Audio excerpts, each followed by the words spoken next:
दिल्ली में लगातार बढ़ते प्रदूषण के खतरे की करेंगे। इस बार सर्दी में जहां दिल्ली को ठिठुराया तो वहीं प्रदूषण ने भी दिल्ली की हवा को सबसे ज्यादा खराब किया।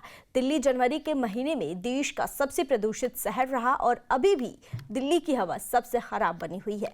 आखिर ठंड में प्रदूषण बढ़ने की वजह क्या है, देखिए ये रिपोर्ट।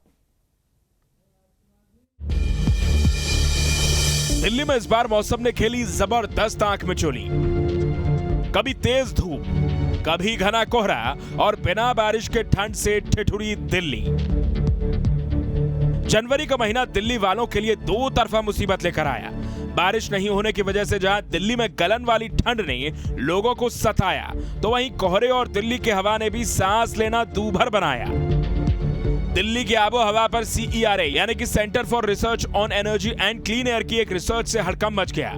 इस रिसर्च के मुताबिक जनवरी महीने में दिल्ली देश का सबसे प्रदूषित शहर रहा। दिल्ली में औसत PM 2.5 का लेवल 206 माइक्रोग्राम प्रति घन मीटर था, जो हर दिन 60 माइक्रोग्राम प्रति घन मीटर के वायु गुणवत्ता मानक से कई गुना ज्यादा था।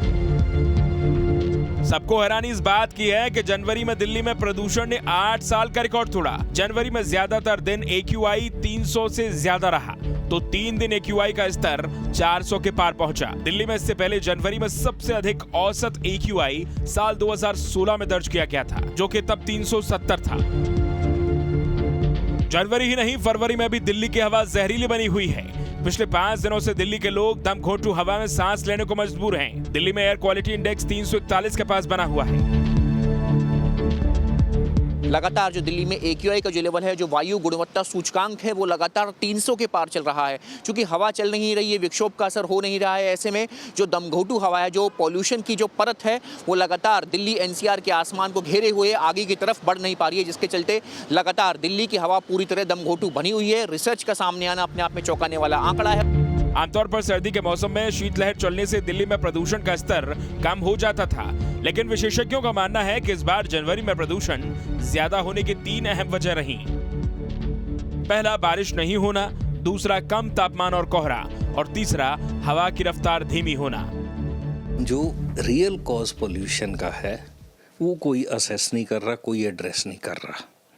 उसके अलावा जितनी डिफॉरेस्टेशन, मैसिव कंस्ट्रक्शन दिल्ली में हो रही है कैरिंग कैपेसिटी से बाहर, उसकी वजह से कंजेशन बढ़ रहा है सिटी में। तो जब कंजेशन बढ़ेगा तो पोल्यूशन भी बढ़ेगा। जब आप डिफॉरेस्टेशन करोगे तो डस्ट पोल्यूशन भी होगा। तो कुल मिला के जो सो कॉल्ड स्मार्ट दिल्ली बनाने की बात है वो नहीं हो पाएगा और आने वाले कई दशकों तक ये पोल्यूटेड ही रहेगी।